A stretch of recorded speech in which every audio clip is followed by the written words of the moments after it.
वासियों के शरीर में बढ़ता जा रहा है, इस ओबेसिटी के टारगेट को हम बिल्कुल खत्म कर दें। लेकिन ये खत्म तभी होगा जब हमें इसकी प्रॉपर जानकारी होगी कि हमें इस ओबेसिटी को टारगेट करके इसको कैसे खत्म करना है, क्या प्रोसेस होगा, क्या तरीके होंगे, कौन से प्रोडक्ट्स होंगे, कौन से कॉम्बिनेशंस होंगे, और साथ ही उनकी डिटेल जानकारी क्या होगी। तो चलिए जानते हैं, और इस मिशन को जीरो ओबेसिटी बाय 2040 तक हम करके दिखाते हैं। तो फर्स्टली मैं आपको कुछ ऐसे आंकड़े बताने जा रहा हूं जो हमें ये बताएंगे कि आज दुनिया भर में, खासकर हमारे भारत में, ओबेसिटी के कितने केसेस हैं और वर्ल्ड वाइड हम कौन से नंबर पर आते हैं। तो आज पॉपुलेशन अगर 2026 के अनुसार देखेंगे तो बेसिकली हमारी 145 करोड़ के आसपास की जनसंख्या आज हो चुकी है। लेकिन उसमें से 42 से 43 करोड़ लोग ऐसे हैं जिनको मोटापे की समस्या रहती है, जिनमें से 17 करोड़ तो ऐसे लोग हैं जिनको ओबेसिटी है, जिनका वजन 100 किलो के पार या 90 किलो के पार जा चुका है। ठीक है। उम्र के हिसाब से अगर देखा जाए तो वजन बढ़ना एक नॉर्मल प्रोसेस है, लेकिन क्या वजन इतना ज्यादा बढ़ जाना चाहिए कि वो हमारे शरीर को नुकसान देने लगे? बस यही बात, इसको हम ओबेसिटी कहते हैं। और ये ओबेसिटी कोई सिर्फ एक प्रॉब्लम नहीं है, बल्कि ये जब आपके शरीर में बढ़ने लगता है तो उससे काफी बीमारियां भी जन्म लेती हैं, जो हम आगे भी समझेंगे। आज सिर्फ बड़ों में ही ओबेसिटी नहीं देखी जाती, बल्कि बच्चों में भी लगभग 13.5 से 14 करोड़ के बीच में बच्चों को भी ये वर्ल्ड वाइड आज ओबेसिटी की प्रॉब्लम देखी जा रही है। जिसमें हम ज्यादातर ये लोग ये मानते हैं कि बच्चों में हल्का फुल्का मोटापा अच्छा रहता है, लेकिन अगर ये ओबेसिटी में चेंज हो जाए तो वहीं बच्चे के लिए वो एक सजा बन जाती है। क्योंकि बच्चे के ग्रोथ पीरियड में अगर उसको ओबेसिटी होती है तो वहां पर उसके जो जितने भी हड्डियां हैं वो ज्यादातर ग्रो नहीं करती, और बहुत ही ज्यादा बच्चा जो है वो ओबेसिटी का शिकार हो जाता है, काफी बीमारियों का शुरू से ही शिकार रहता है। तो अगर ग्लोबल रैंक के हिसाब से देखा जाए तो यूनाइटेड स्टेट्स और चाइना के बाद तीसरे नंबर पर हमारा भारत आता है, जिसमें सबसे ज्यादा ओबेसिटी के केसेस देखे जाते हैं। और ये धीरे धीरे जो आंकड़ा है ये तेजी से बढ़ता जा रहा है। इसी वजह से हम लोगों तक ये प्रोडक्ट्स के कॉम्बिनेशन पहुंचाना चाहते हैं, ताकि लोग इसको सबसे पहले जानें कि ओबेसिटी की वजह से कितनी खतरनाक समस्याएं आपको हो सकती हैं, और उसके बाद अपनी इस समस्या को दूर करें। तो चलिए जानते हैं कि ओबेसिटी के बढ़ जाने से आपके शरीर में कौन-कौन सी बीमारियों का रिस्क ज़्यादातर बढ़ जाता है। तो इसके जो चांसेस हैं टाइप 2 डायबिटीज़ के, वो 4 से 5% ज़्यादा रहते हैं। अगर आपको ओबेसिटी हो चुका है, आपका वज़न बहुत ज़्यादा बढ़ चुका है, आपके शरीर में चर्बी बहुत ज़्यादा है ना? तो आपको आने वाले समय में टाइप 2 डायबिटीज़ का खतरा बहुत ज़्यादा हो जाएगा। जिसके साथ-साथ ब्लड प्रेशर का खतरा बढ़ जाता है, जिसकी वजह से आपको आने वाले समय में हार्ट अटैक जैसे केसेस हो सकते हैं, जो कि आज के समय में हमें काफ़ी देखने को मिलते भी हैं। ज़्यादातर आपने देखा होगा कि जिनको डायबिटीज़ है या जिनको आपका कोलेस्ट्रॉल जैसी समस्याएँ हैं, ब्लड प्रेशर जैसी समस्याएँ, उनका शरीर में मोटापा काफ़ी ज़्यादा होता है। मोस्ट ऑफ द पीपल्स का ऐसा ही आपको केस देखने को मिलेगा।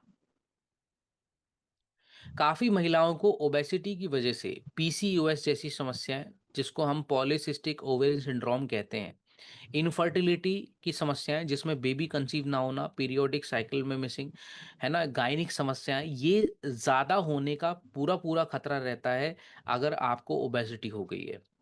हड्डियों में समस्या, नसों में प्रॉब्लम, ठीक है, डिप्रेशन, एंजाइटी, और यहाँ तक कि इवन कैंसर तक भी ओबेसिटी की वजह से हो सकता है।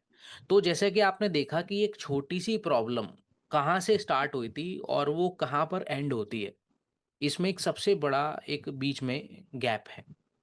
इसको समझना बहुत ज़रूरी है, क्योंकि अगर एक बार आपकी बॉडी ने ओबेसिटी को जो है आगे बढ़ाना स्टार्ट किया तो वो काफ़ी प्रॉब्लम आपके लिए करता है। और ये बात आज प्रूव भी हो चुकी है, काफ़ी स्टडीज़ को देखते हुए, काफ़ी आंकड़ों को देखते हुए।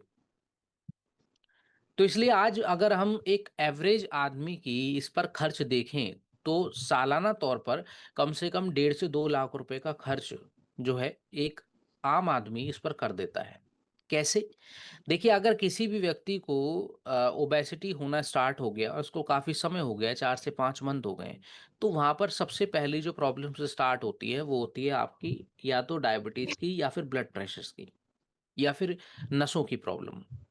अब जब ऐसी प्रॉब्लम से स्टार्ट होती है तो लोग सबसे पहले इमरजेंसी मेडिसिन को लेना स्टार्ट करते हैं। उन इमरजेंसी मेडिसिन जैसे कि एलोपैथी, होम्योपैथी, और जब इनको लेना स्टार्ट करते हैं तो वहाँ पर अपनी कमाई का कुछ प्रतिशत हिस्सा जो है उसमें खर्च करते हैं शुरुआत में।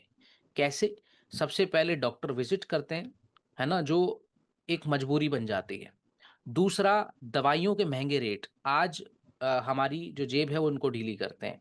अब एवरेज अगर देखा जाए तो ब्लड प्रेशर की या कोई भी सॉल्ट ले लीजिए, टेलमिसार्टिन या समथिंग, तो इनका जो सॉल्ट है उसके हिसाब से 100 से 150 रुपए के बीच में इसकी दवाइयाँ आती हैं, ठीक है? अब वो अगर नॉर्मली 1 मंथ में कम से कम 4 से 5 पत्ते वो खा रहा है, या अगर शुरुआत में भी ले तो 2 से 3 पत्ते वो खा रहा है उस दवाई के, तो उसका एवरेज जो महीने का खर्चा आता है डॉक्टर विजिट्स के साथ-साथ, वो आता है 1500 रुपए के आसपास, ठीक है? अब इसी हिसाब से अगर आप पूरे साल का जो है आंकड़ा निकालेंगे तो उसकी जेब पर काफ़ी ज़्यादा फ़र्क पड़ता है और लाखों में इसका जो है वो खर्च होता है। इसलिए देखा गया है कि ज़्यादातर लोग कॉस्टिंग तो बहुत ज़्यादा देते ही देते हैं, लेकिन अपना 8 से 10 साल का लाइफ स्पैन आज और भी कम कर देते हैं। क्योंकि आप देखेंगे तो इन दवाओं से हमारे शरीर में, हमारे लिवर, किडनी पर बहुत ज़्यादा प्रेशर पड़ता है, जिसकी वजह से हमारा जो लंबा जीवन, स्वस्थ जीवन होना चाहिए था, आज 8 से 10 साल कम हो चुका है। आपने सुना भी होगा ये बात बार-बार कि जहाँ पहले लोग 100 से 110 साल तक भी जीते थे और काफ़ी लोगों की मृत्यु तो 120 साल की उम्र में भी हुई थी पहले। लेकिन आज के समय में उनकी सिर्फ़ उम्र 50 साल के होने के बाद ही काफ़ी सारी प्रॉब्लम स्टार्ट हो जाती है। Depression, cancer, joint problem, fatigueness, poor sleepness, depression की समस्याओं की वजह से दिमागी प्रॉब्लम्स, ये सब बढ़ता चला जाता है। और ये ही सबसे बड़ी वजह है जो ओबेसिटी की वजह से होती है। इसलिए हमने इसको एक साइलेंट पैंडेमिक का नाम दिया। एक ऐसा पैंडेमिक जो बहुत ही स्लो बढ़ता है और ये एहसास भी नहीं होने देता कि इसकी वजह से कितना नुकसान हमारी बॉडी को हो सकता है। आप देखिए, ज़्यादातर मार्केट में लोग इसके ऊपर मेहनत तो करते हैं, अपना वज़न कम करने की, लेकिन उनमें से 93% लोग 90 दिनों के अंदर-अंदर वो कोशिशें करना छोड़ देते हैं। जैसे कि भूखा रहना, अलग-अलग तरीके की डाइट फ़ॉलो करना या फिर बहुत ही ज़्यादा कम खाना, ऐसी प्रैक्टिसेज़ शुरुआत में सभी किया करते हैं। आपने भी अगर अपने मोटापे को कम करने की कोशिश की होगी, तो इसी से ही स्टार्टिंग किया होगा, जिसमें आपका जो वज़न है, वो घटे ना घटे, लेकिन आपकी सेहत ज़रूर घट जाती है। और सेहत घटने के बाद आपको ये एहसास होता है कि हाँ, कहीं न कहीं हमने कोई मिस्टेक तो की है। और यही अनरियलिस्टिक डाइट, अनरियलिस्टिक चीज़ें, अनरियलिस्टिक तरीके आपको लगातार फ़ेल करते जाते हैं। मोस्ट ऑफ द लोग क्या करते हैं कि अपने डायटीशियन से डाइट तो लिखवा लेते हैं, पैसा पेड करके। लेकिन वहाँ पर रिज़ल्ट्स ये आता है कि वो डाइट बहुत बोर कर देती है। उसमें कोई स्वाद नहीं, उसमें कोई तरीका नहीं, उसका कोई फंक्शन नहीं है और वो सिर्फ़ 1 से 2 हफ़्ता चलती है। आई एम राइट और रॉन्ग? हुँ। तो काफ़ी लोग यही मिस्टेक्स करते हैं और ये मिस्टेक्स आपके सभी क्लाइंट्स करते हैं, ठीक है? आप उनको ये एजुकेट कीजिए कि हमारे प्रोडक्ट के साथ जब आप चलते हैं, रेगुलरली हमने जो बताया वो फ़ॉलो करते हैं, तो आपको हम ये बिल्कुल भी नहीं कहेंगे कि आप बिल्कुल ऐसा ना खाएँ जो र लगातार एक जैसा हो। आप चाहें तो उसमें किसी भी तरह की डाइट फ़ॉलो कर सकते हैं, कोई इश्यू नहीं है। लेकिन हम जो पैटर्न बताते हैं, जो हम शेड्यूल देते हैं 30 दिन का, उसको आपको फ़ॉलो करना होता है।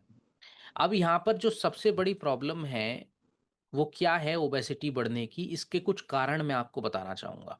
जो आप कोशिशें कर भी अपनी वज़न को कम नहीं कर पाते, उसके काफ़ी 2 से 3 रीज़न बहुत बड़े हैं। सबसे पहला है मेटाबॉलिज़्म। देखिए, स्लो मेटाबॉलिज़्म हमारी चर्बी को शरीर में बढ़ाता है, ठीक है? ये बात आपको बतानी है। अब कैसे बढ़ाएगा? देखिए, जब आप कुछ भी खाते हैं, तो वहाँ पर आपको वो एब्ज़ॉर्ब होना चाहिए। आपके जो न्यूट्रिएंट्स हैं खाने के, वो आपके शरीर में लगने चाहिए और साथ ही आपका फ़िज़िकल एक्टिविटी करना भी उसमें ज़रूरी होता है। और अगर आप इन दोनों में से ये चीज़ें फ़ॉलो नहीं करते, तो आपकी बॉडी क्या करती है, आप कुछ भी खाएँगे, उसको चर्बी में कन्वर्ट करने लगती है, एनर्जी में कन्वर्ट नहीं करती। इसलिए हमारा शरीर धीरे-धीरे बल्की होता चला जाता है, वज़न बढ़ता चला जाता है और ये वज़न बढ़ता-बढ़ता आपके शरीर में काफ़ी नुकसान करने लग जाता है और ओबेसिटी में तब्दील हो जाता है। जिसमें काफ़ी लोग मेटाबॉलिज़्म तो स्लो होता है, लेकिन साथ ही साथ वो प्रोटीन की कमी भी कर देते हैं। एवरेज आज ये देखा गया है कि 10 में से 8 लोगों के शरीर में प्रोटीन्स की कमी होती है, नेशनल इंस्टीट्यूट ऑफ न्यूट्रिशन की रिपोर्ट्स के अनुसार।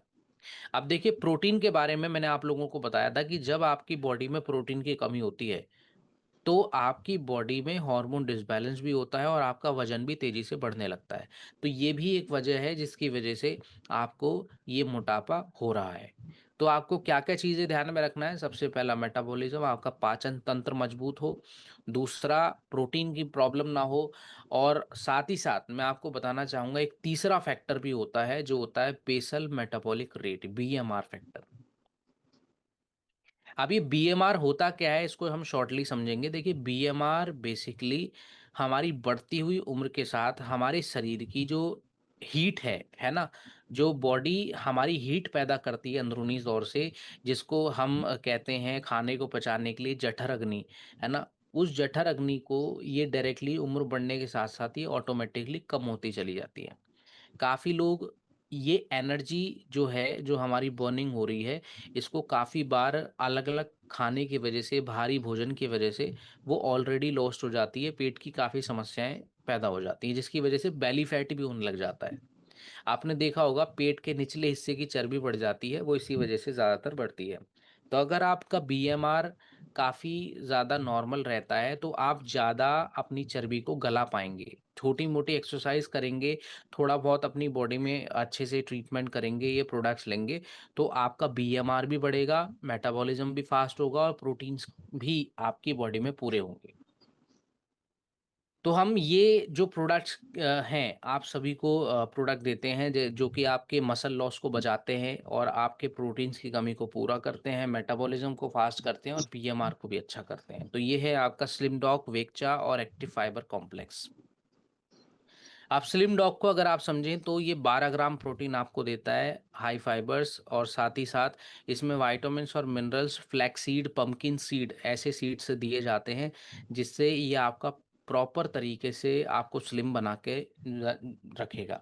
साथ ही हम इसमें वेकचा भी देते हैं, नेचर फिट का वेकचा, जो कि आपका बीएमआर बढ़ाता है, जिसकी वजह से आपकी बॉडी में हीट जनरेट होती है और आप अच्छे से अपना बेली फैट, आपका जो चर्बी है वो कम कर पाते हैं। और ये ज़्यादातर आप एक्सरसाइज करने से पहले या बाद में सुबह, दोपहर, शाम 2 से 3 डोसेज में ले सकते हैं।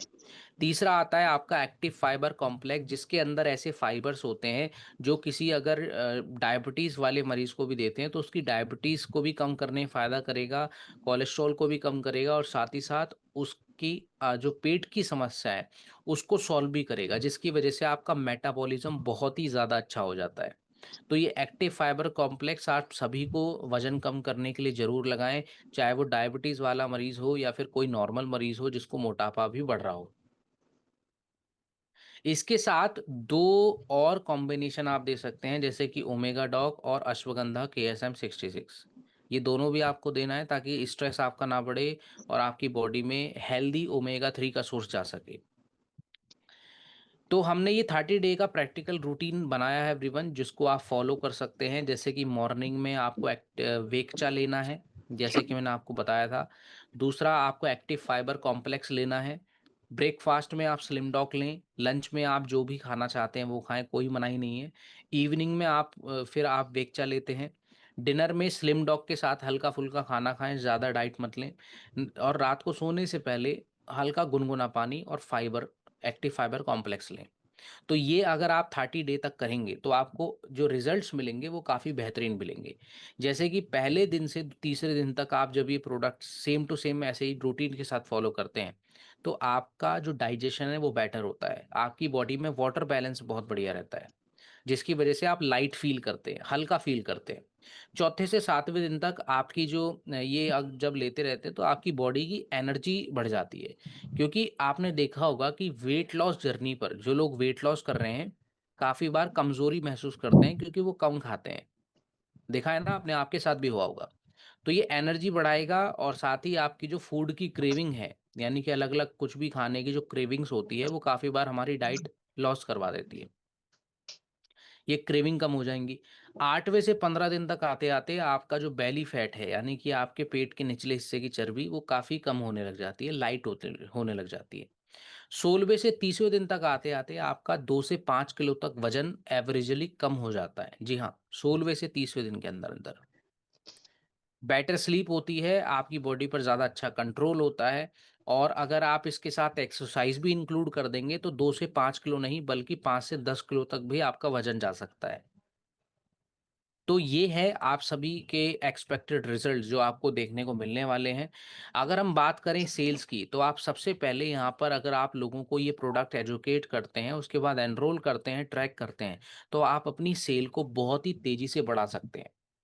सो अगर आप क्लाइंट्स के टारगेट लेके चलेंगे तो 10 क्लाइंट अगर आप एक मंथ में पकड़ते हैं, तो आप 10 क्लाइंट को ये प्रोडक्ट के कॉम्बिनेशन, 4 से 5 प्रोडक्ट के कॉम्बिनेशन जब आप देते हैं, तो आपको 50,000 से लेकर 70,000 तक का फायदा होता है।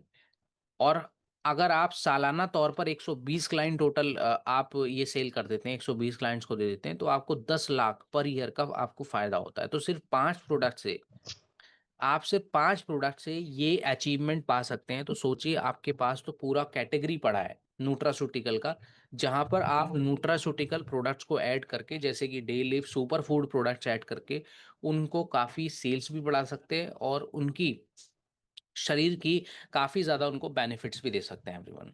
तो ये बहुत ही ईज़ी रूटीन है और काफ़ी फ़ॉलो अप रूटीन काफ़ी बेस्ट बैठता है आज के लाइफ़स्टाइल के हिसाब से, तो उनको ये प्रोडक्ट्स दीजिए। So everyone, thank you so much आप सभी के इस सेशन में जुड़ने के लिए। तो आज का जैसा कि हमारा चौथा सेशन रहा है,